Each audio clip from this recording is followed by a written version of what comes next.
when I was leaving and going through the immigration at Zurich Airport, and he looks at my green card type of thing or whatever that I had. He looks and he goes, "Wow, you were here for a long time." And I said, "Yeah." And he goes, "Was it a great experience for you?" And I said, "Life-changing." Welcome. I'm Susan Kish, host of the We Are ETH series. And thank you for joining us. Today, I am really looking forward to a conversation with Jennifer Giroux. She is a social research and strategy consultant focusing on the social impact space and is joining us from Corktown in downtown Detroit. Jennifer, welcome. Oh, Susan, wonderful to be here and join everybody. We're so happy to have you. So, Jennifer, I would love to start with asking, what are you doing in Detroit? It's an exciting city. It's changing a lot. So It is. What's on your plate right now? So we moved from DC last year in November. It was an election day, actually. Wow. We moved here and to Detroit, and this is where my family's originally from. And I haven't lived here in 25 years. In fact, when I left, I really didn't know if I'd be able to come back. But Detroit is like the sort of city. It's kind of like I don't know, maybe people say this about all their native lands, Susan, but it's sort of a city though that kind of calls you back. It draws you back. It's always in your mind. And what we really came here, my husband and I and our two black cats from actually who were born in Switzerland when we lived there, we came here to be part of this uniquely singular moment in the city's history to reimagine it, right? To be part of the rebuilding, redesigning, and truly that is what is happening here. And there's no, as somebody who's grown and lived in so many different cities, and the cities are just kind of sort of built for you. But Detroit has so much space, and it's a really unique opportunity to be part of community and to be part of, as somebody who's studied resilience, social resilience, urban resilience, there's really an opportunity to be here and be part of the decisions that are being made in your neighborhood around how is it going to be designed. And I think that's a really unique, and also living in cities where there's been a lot of inequity, where we, even my husband and I, have had challenges finding a home that we could afford, that we could even afford as a renter. And a lot of these cities grapple with that because these decisions tend to just be made on a real estate level rather than on a level of how does the government want to truly create an equitable city? Right. And I think Detroit has this unique opportunity because there's so much land, because so many homes were demolished literally by neglect. There's so much land that the city owns and that the city can work with to do differently, and also to create a lot more parks and spaces and just to work with space in a lot of different ways that a city like New York or even Zurich, which are beautiful cities, but they're built, right, and they can't really, they're having to adjust and redesign their infrastructure to adapt to things like climate change. Whereas Detroit, it literally has to build new. And so it has this unique singular opportunity, and we wanted to be a part of that. It's wonderful in many ways to see it come back, but it is the embodiment of grit, of resilience. Yeah, and creativity. I mean, I think a lot of people, it is grit. I mean, literally you see all these murals and there is this sort of feeling of, we rise from the ashes, which has historical connotations because the city did experience a great fire in the 1800s. And so there's this aspect of it is a city that rises. But I think the other thing about Detroit is it's incredibly creative. And it's just like the art and the music. Like, I think the part of it too is when you're dealing with so much space, Susan, and like you have people here who are makers, world builders, and then everybody, if you come here, you literally, I think, have a responsibility to do. And if you're someone who come here and expects everything to be done for you, then it's probably not the place for you. We need people here who are literally going to embrace how are they going to make their community better? Right. And how are they going to make the community maybe next to them better? And you end up seeing these wonderful creative displays of makership every day. And that's what's going to make it great again.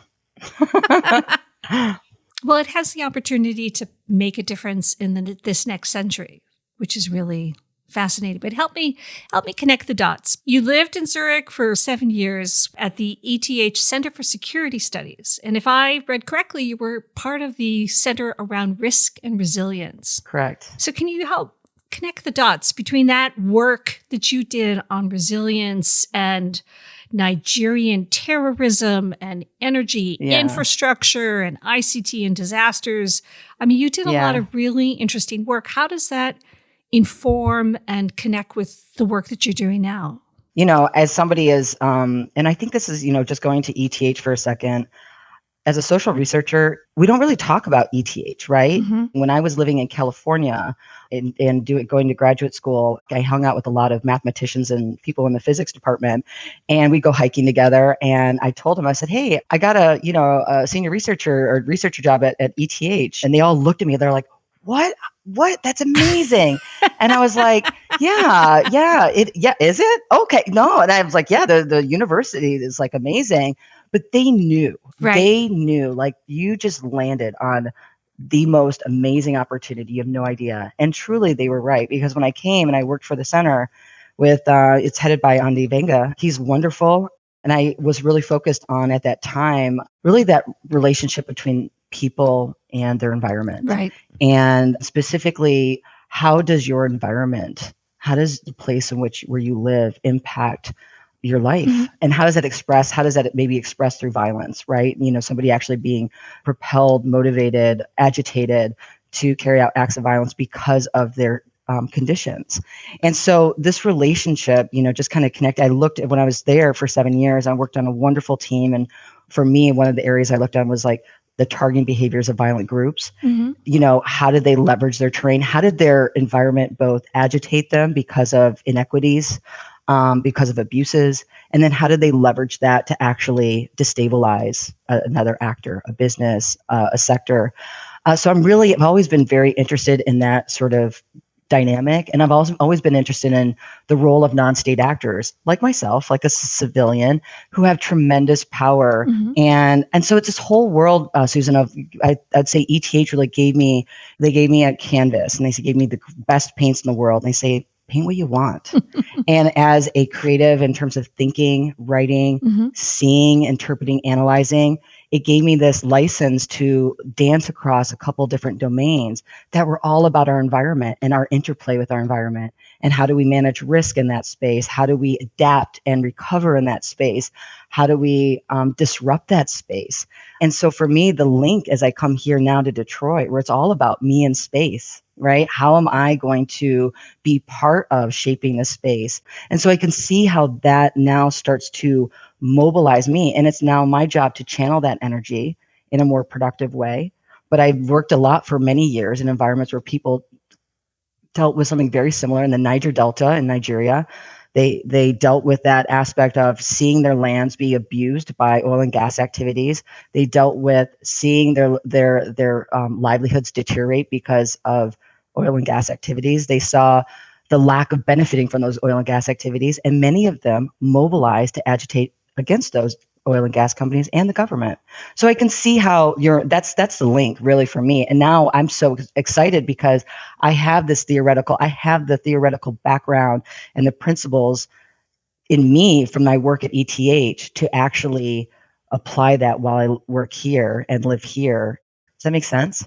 Did I connect the dots? It's a lifelong challenge, but it sounds like what ETH gave you was a framework and a discipline. Yeah. And other sort of case studies of applications, completely different environments, but there were common elements. What you described, this concept of there should be something and there isn't, also sounds like what happens in places that have been struck by disaster or by war, and where you look at it, you go, there's a jarring sense. Yes. And a desire to fill in the gap. Yeah. To reconnect those dots. And it sounds like in Detroit, you have a chance to do it possibly in a better way. Yeah. I mean, right now I'm not doing anything. We're just being citizens here. So we spent the last year, I'm working as an international consultant right now. I have a couple great clients. My work is still outside of Detroit. And what I'm learning about here is how to be a citizen of Detroit. So we spent the last year participating in city council meetings, organizing, being involved in our neighborhood association. So, I'm just being an active citizen and utilizing my background, all that stuff that I know about what can, help make a great city, mm-hmm. and try to be part of that and bring that to the table. But for right now, I just got to learn to be, what is it like to be just a citizen? I understand. In a way that I've never been before in any other city I've lived. So how did you get from Lake Orion, which you have to understand is sort of a little bit in the middle of nowhere? It's sort of north of Detroit and on the 45 way minutes. to Flint, right? Yes, it is. Yeah. But can you just tell us how that journey went from there to, if I understand, you went to undergrad in Boulder, Colorado, but there's some steps along the way that got you to Basel and got you to Zurich. Well, so for our listeners, right, Lake Orion is directly north, 45 minutes of Detroit. So we got Lake Orion is like 5,000, maybe it's more now. It's growing, but it's a lake community, and it's actually there used to be a train that went from Detroit to Lake Orion, and that's where everybody went to go holiday. Back in the origins of Lake Orion it was all these little cottages around the lake, and people, the people that lived in the city would take their trains up, and it was their summer homes. So I grew up in this small community. My grandfather, I loved his National Geographics. He had a National Geographic subscription, and I just remember I spent a lot of time with my grandparents when I was young, and I just remembered looking through those pictures and being like, I want to do that. And what was that? I want to be in the world. That's what I wanted to do. I want to be out there. I didn't know what I wanted to do. I wasn't one of those kids who's like, I'm going to be a lawyer.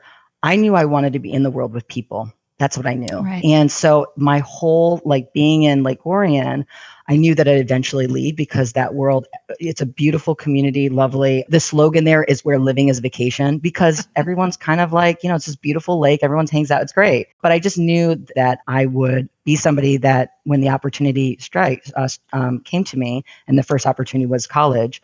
And I remember, Susan, I was playing soccer at that time, which is football for our European listening audience. The Americans, we always gotta have our own framework. Yep. We got our own frameworks. We're a little silly. But I was playing soccer, and I was looking at different schools where I'd play soccer, but I really didn't want to play in college. And I didn't know how to tell my parents that. And so I heard somebody on a soccer team say, I'm going to go to University of Colorado Boulder. And this was in 1996. And I was like, okay, that sounds far away. Let me apply there. And I didn't tell anybody. And I said to myself, I'm going to apply. And if I get in, I'm going. Nobody knew. I literally went on the website. That was when the websites first started coming out. And I saw the mountains there. And I was like, that looks perfect. I'll go there. And fortunately, it worked out, because, honestly, it was that silly. So I applied. I got in. And my mom was like, you applied to Colorado? Why are you going? And it was exciting, but that was it. And I also, in terms of my major, because then they said you have to have a major. Literally no one talked to me about this stuff. So I remember going into the library when we still had those, and opening up a book on college majors, and it was A to Z, college majors A to Z. So I was like, okay, I'll start at A. And fortunately, anthropology is in the A. Starts with letter A. So it starts in the A, and I get to it. And I'm like, study of cultures and people and beliefs. I'm like, that I want to do that. And so literally, it was that sort of stumbling. Some people are like laser sharp. I stumble. I sort of. It's not I feel stumbling. like there's this serendipity. Serendipity. Yes, it's a more precise way. It's a serendipitous. It's an openness. I hear the call. And then I'm like, okay, I look for the signals, and just in a way, it feels like I sort of fall into, but there's a pull, and then I just try to be open to whatever's going to meet me on the other side. There's that wonderful quote by Rumi that says, whatever you're seeking is seeking you. And I think a lot of what has, transpired, what got me out of Lake Orion onto Colorado, then New York, et cetera. But then how did you end up in Zurich, which in many ways is the antithesis of either... Yeah. Lake Orion, where you grew up, or Detroit. Where living is vacation. Right? Exactly. Lake Orion. Yes. Vacation homeland. So again, it's this whole sort of the serendipity, right? And I'm studying anthropology in Colorado. And I have struggled the first few years because, it's a big university, just trying to adapt and figure out. I had this really amazing opportunity to go and spend a summer in Senegal called Operation Crossroads Africa. And Operations Crossroads Africa was created just before the Peace Corps was created in the US as sort of a pre-Peace Corps. It was kind of like a testing ground. So it was this way for the government to sort of experiment. I don't even know if it was like the government in terms of its historical origins, but it was a way to experiment with, all right, if we send some American kids, So like the sort of cultural exposure out to, different African countries to volunteer for a summer. What would that be like? So I had the chance in my sophomore to junior year to do that. And that really, I was in Senegal in a village called Kourma Marsar, which is about an hour and a half south of the Mauritania border. So it's West Africa. That was such, again, these like little moments, right? Because I was placed in a community in which there was an anthropologist actually doing her work, her doctoral dissertation work. And so I had this chance to actually see what it was like. I mean, it was like, you have your anthropology professors who are sharing their work with you, but I actually was in a village where an anthropologist was actually doing their work. So I could actually see, is this something that I would like to do? It was from that experience that inspired me to have, after I graduated, go back to West Africa, spend some time in Ghana. I lived there for about 6 months. And then I, came out of that experience, and I had a boyfriend at that time who was like, well, I'm going to New York City. And that was in August of 2001. And so what happened in September 2001? 9/11. So we moved there, 9/11, and I actually sat and watched. We lived in a part of Brooklyn right along the river. I'll never forget the first plane had hit, and I was watching the smoke come out. It was terrifying. And then it was moments later that I think the first tower crumbled. I mean, sorry, it was really wild. But I share that with you, Susan, because it was that experience that got me interested in terrorism and crisis, and is that aspect of how people, how do they recover from that, and also what had motivated those people, those individuals that flew that plane into those buildings. Right. There were so many aspects of that day. Again, it was like one of those singular moments for me. Yeah. That was like, I need to understand this. And so I made a point to go back to school, do my master's. And it was really that trajectory when I went and did my master's in California. And I really chose that school because they had a very strong international security program. I mean, it was post 9/11, in the early aughts of America. So there was a lot of funding going into terrorism research. And so I was involved in building like the first global terrorism database that's still around today. It's the largest database on terrorism in the world.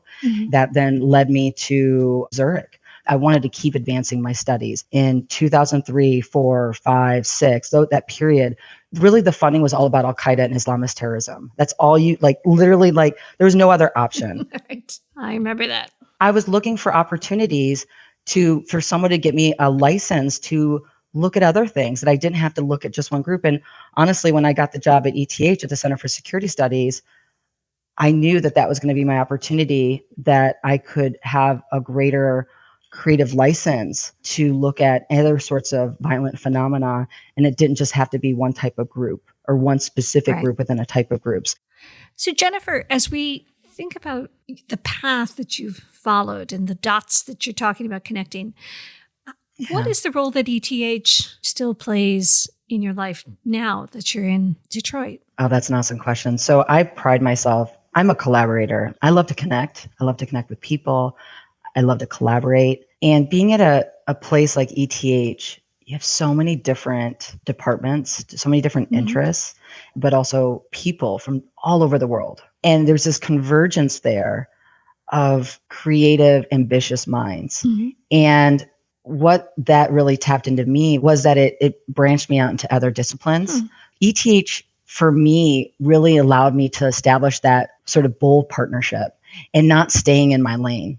And I saw that in practice there quite a bit. And I think that's why you have such great innovative ideas that come out of there, because you just, you have a lot of synergies happening across both types of people, but also, types of thinking and different domains. And when you have those things come together, you have magic. You have magic. And so what ETH really allowed and established for me was that boldness. Like, I can go up to somebody with a more technical background, and talk to them and say, hey, maybe we can think about doing something. It gave me that sort of place to practice that. It gave you courage. It gave me courage. Yeah. That still plays out in my life today.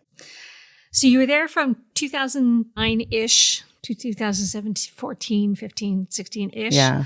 When you look back on your days in Zurich, what did you like about Zurich? What was different about Zurich?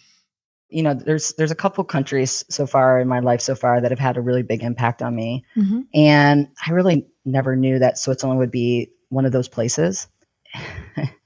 And honestly, it is. When you go back to that time living in Zurich, there's a part of it that feels like home. Mm-hmm. And I think because of, just as I said home, my little kitty came to my lap for our listeners. He's here. He's joined us. We acquired him in Zurich. So when you say that, I think about building our family there. I got involved with a hiking group, and that was such a great thing because every Saturday we would go out. It was Thomas Widmer, and he worked at one of the papers, and I got luckily brought into his beautiful group, and he would plan these hikes every Saturday, and I would go out with them. And that exposed me to all the wonderful communities. One, that exposed me to the vastness of the public infrastructure, the public transportation infrastructure in Switzerland. You can get anywhere on public infrastructure. Just anywhere. Mobility, right? Like mobility changes your life. Yep. And the other thing is like, I saw how nurtured the land is. I always joked with my friends that I think at night when everyone's sleeping in Switzerland, there's a huge vacuum cleaner that covers the country, and it cleans and it grooms all the lands. And then when everyone wakes up, everything's like pristine. Picks up all the individual leaves. Yes. Right. But what I think about when I think about Switzerland and Zurich is I think about it's, this aspect of caring for each other. And you said is expressed through, we've invested in our infrastructure. We're investing in taking care of our land. It's that sort of like caring together. And I remember when I was leaving and going through the immigration at Zurich Airport, and he looks at my green card type of thing or whatever that I had. He looks and he goes, "Wow, you were here for a long time." And I said, "Yeah." And he goes, "Was it a great experience for you?" And I said, "Life-changing." And then I walked through. And it's a place that's still very much a part of my life. And I embrace that. And I want to do everything in my power, like being on this podcast or being with the ETH Circle, to support that and to elevate that. I love it. I feel very grateful. I feel very, very grateful. Jennifer, thank you. Thank you so much for joining us today. Thank you, That was a great Susan. conversation. I love talking to you too. And those images of a little girl reading her grandfather's National Geographic and then coming to live that life as you've described, that's great. So thank you. Thanks again for your time. I'm Susan Kish, host of the We Are ETH series. Please join us and subscribe wherever you listen to podcasts. I'd like to thank and to credit our producers at the ETH Circle and LE Media. Take care and stay safe.